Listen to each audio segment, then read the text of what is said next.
Sir Geoffrey Clifton-Brown. Thank you, Madam Deputy Speaker, for allowing me to catch your eye in this debate. May I say straight away that although the leader has come into for criticism today, he's only been leader for a short time. He is having to answer for the mistakes of the past. But I say to him, he has now got a huge weight on his shoulders because he can rescue this project, get it onto the right path, and indeed get work started for all the many reasons that we've heard today.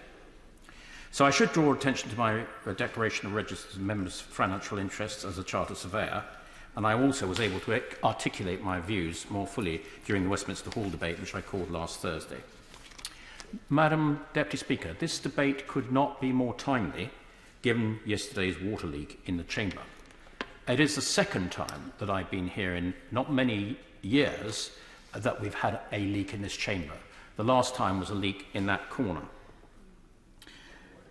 As has already been mentioned today, there are small fires reported virtually every month in this place, and it is only by the diligence and hard work of the staff in this place, patrolling virtually on a 24-hour basis on Firewatch, that nothing more serious has happened.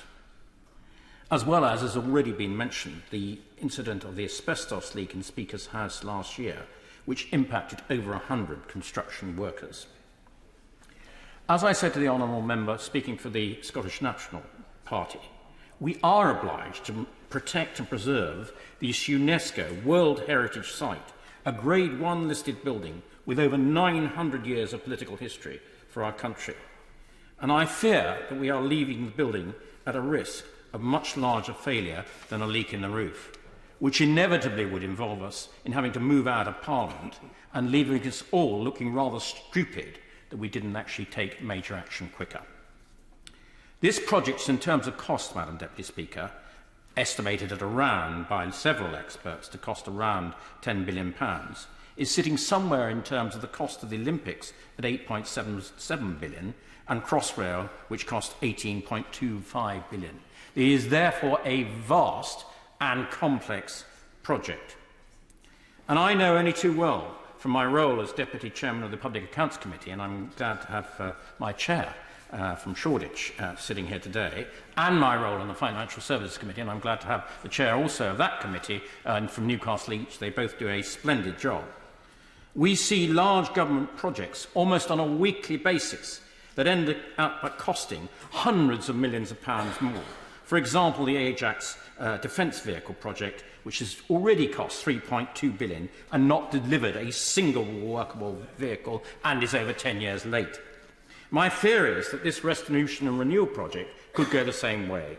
Governance on these large projects is of absolute paramount importance to ensure that they're delivered on time and on budget. The sponsor body gave figures to the commissions. The cheapest plan involved a full decant of the Palace of Westminster of between 10 and 20 years, with the work costing in the region of between 7 and 13 billion. Another suggestion they came up with would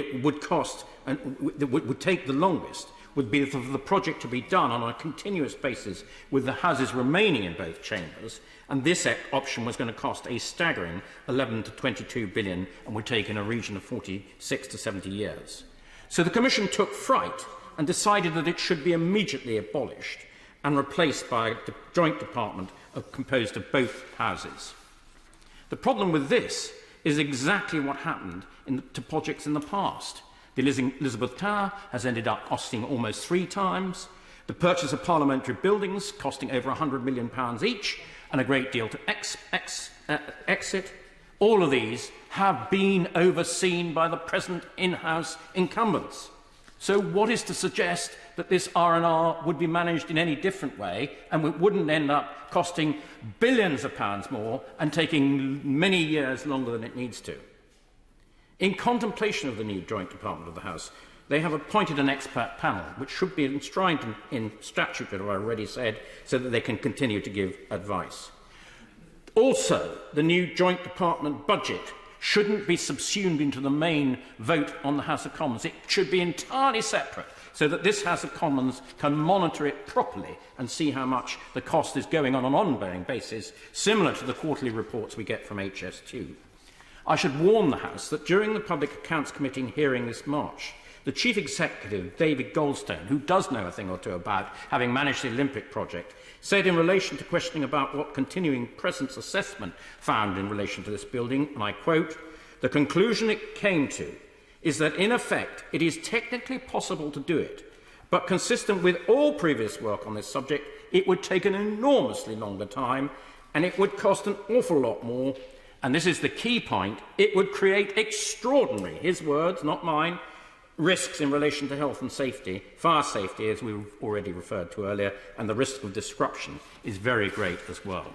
Taking all this advice into account, it should be possible to come up with some well-informed costings, outlines of a plan of operation, how long we need to decant, and whether the whole project can be done as one. If not, whether it is possible to do the project in two halves so that parliamentarians can stay in one half or another. To conclude, Madam Deputy Speaker, I think there is a real clear danger that the proposed joint department, who will in effect be the client, will not give clear instructions to the delivery project authority carrying out the project. There will always be the temptation that they will constantly be involved in mission creeps, adding the latest bells and whistles to the project. But beyond that, they will continually change their mind, and the leader has today presaged that exact possibility. He said it in his speech. And how is that compatible with what he said about wanting to provide the very best value for money? Because we know full well on the Public Accounts Committee, big public projects do go wrong when the client changes their mind. And there is a big risk of this with the new joint department, because the composition of the House will change after each general election. The composition of the commissions will no doubt change after each election. And therefore there is a real risk that the Commission will change its mind and want to alter the remit yet again. We owe it to the next generation to grip this problem today and sort it out once and for all, otherwise the next generation won't thank us. Mark Tarley. Thank you, Madam Deputy Speaker. So it's 4.5 years since we reached the decision previously, and I think 7 years has been said since we started the whole process. And where are we? Nowhere. We're